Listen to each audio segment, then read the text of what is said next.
Part 4. The Stockade.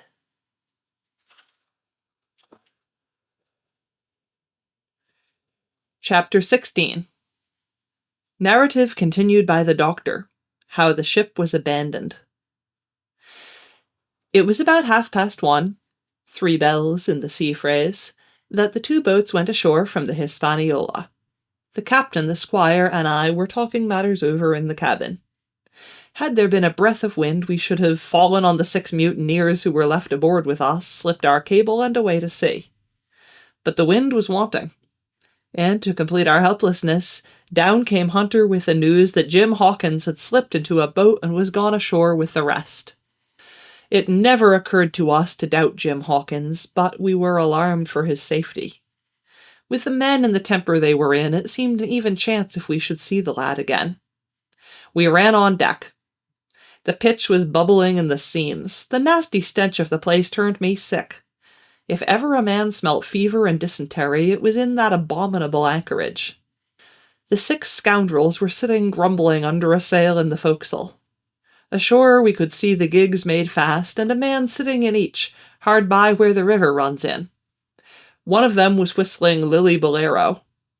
Waiting was a strain, and it was decided that Hunter and I should go ashore with the jolly boat in quest of information. The gigs had leaned to their right, but Hunter and I pulled straight in the direction of the stockade upon the chart. The 2 who were left guarding their boats seemed in a bustle at our appearance. Lily Bolero stopped off, and I could see the pair discussing what they ought to do. Had they gone and told Silver, all might have turned out differently. But they had their orders, I suppose, and decided to sit quietly where they were and hark back again to Lily Bolero. There was a slight bend in the coast, and I steered so as to put it between us. Even before we landed, we had thus lost sight of the gigs. I jumped out and came as near running as I durst, with a big silk handkerchief under my hat for coolness' sake and a brace of pistols ready primed for safety. I had not gone 100 yards when I reached the stockade. This was how it was. A spring of clear water rose almost at the top of a knoll. Well, on the knoll and enclosing the spring they had clapped a stout log house, fit to hold 20 of people on a pinch and loopholed for musketry on either side. All round this they had cleared a wide space, and then the thing was completed by a paling 6 feet high, without door or opening, too strong to pull down without time and labour, and too open to shelter the besiegers. The people in the log house had them, in every way. They stood quiet in shelter and shot the others like partridges. All they wanted was a good watch and food. For, short of a complete surprise, they might have held the place against a regiment. What particularly took my fancy was the spring. For, though we had a good enough place of it in the cabin of the Hispaniola, with plenty of arms and ammunition and things to eat and excellent wines, there had been one thing overlooked. We had no water. I was thinking this over when there came ringing over the island the cry of a man at the point of death. I was not new to violent death. I have served His Royal Highness the Duke of Cumberland and got a wound myself at Fontenoy. But I know my pulse went dot and carry one. Jim Hawkins is gone, was my first thought. It is something to have been an old soldier, but more still to have been a doctor. There is no time to dilly-dally in our work. And so now I made up my mind instantly, and with no time lost returned to the shore and jumped on board the jolly boat. By good fortune Hunter pulled a good oar. We made the water fly, and the boat was soon alongside and I aboard the schooner. I found them all shaken, as was natural. The squire was sitting down as white as a sheet, thinking of the harm he had led us to, the good soul. And one of the 6 forecastle hands was little better. "There's a man," says Captain Smollett, nodding towards him, "new to this work. He came nigh-hand fainting, Doctor, when he heard the cry. Another touch of the rudder and that man would join us." I told my plan to the captain, and between us we settled on the details of its accomplishment. We put old Redruth in the gallery between the cabin and the forecastle with 3 or 4 loaded muskets and a mattress for protection. Hunter brought the boat round under the stern port, and Joyce and I set to work loading her with powder tins, muskets, bags of biscuits, kegs of pork, a cask of cognac, and my invaluable medicine chest.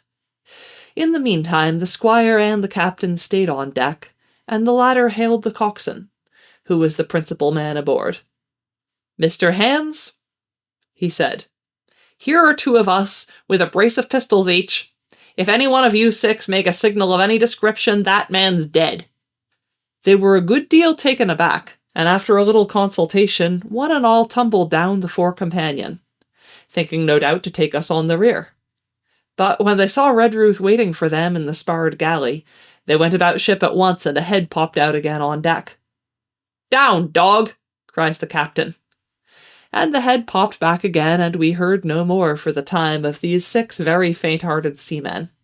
By this time, tumbling things in as they came, we had the jolly boat loaded as much as we dared.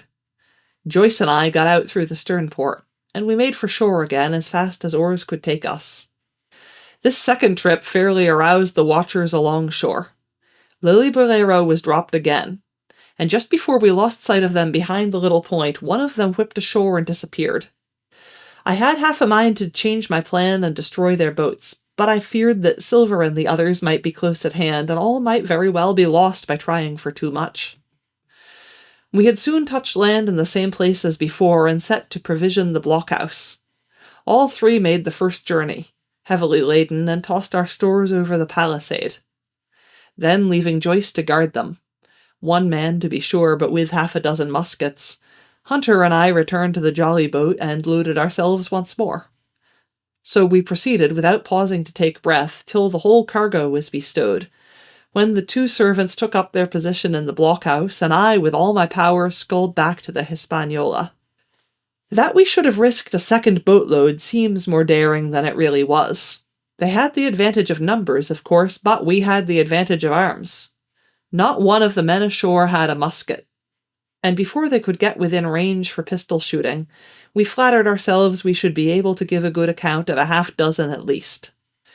The squire was waiting for me at the stern window, all his faintness gone from him. He caught the painter and made it fast, and we fell to loading the boat for our very lives. Pork, powder, and biscuit was the cargo, with only a musket and a cutlass apiece for the squire and me, and Redruth and the captain. The rest of the arms and powder we dropped overboard in 2.5 fathoms of water, so that we could see the bright steel shining far below us in the sun, on the clean sandy bottom. By this time the tide was beginning to ebb, and the ship was swinging round to her anchor. Voices were heard faintly hallooing in the direction of the 2 gigs. And though this reassured us for Joyce and Hunter, who were well to the eastward, it warned our party to be off. Redruth retreated from his place in the gallery and dropped into the boat, which we then brought round to the ship's counter, to be handier for Captain Smollett. "Now, men," said he, "do you hear me?" There was no answer from the forecastle. "It's to you, Abram Gray. It's to you I am speaking." Still no reply. "Gray," resumed Mr. Smollett a little louder, "I am leaving this ship, and I order you to follow your captain. I know you are a good man at bottom, and I dare say not one of the lot of you's as bad as he makes out. I have my watch here in my hand. I give you 30 seconds to join me in." There was a pause. "Come, my fine fellow," continued the captain. "Don't hang so long in stays. I'm risking my life and the lives of these good gentlemen every second." There was a sudden scuffle, a sound of blows, and out burst Abram Gray with a knife cut on the side of the cheek, and came running to the captain like a dog to the whistle. "I'm with you, sir," said he. And the next moment he and the captain had dropped aboard of us, and we had shoved off and given way. We were clear out of the ship, but not yet ashore in our stockade.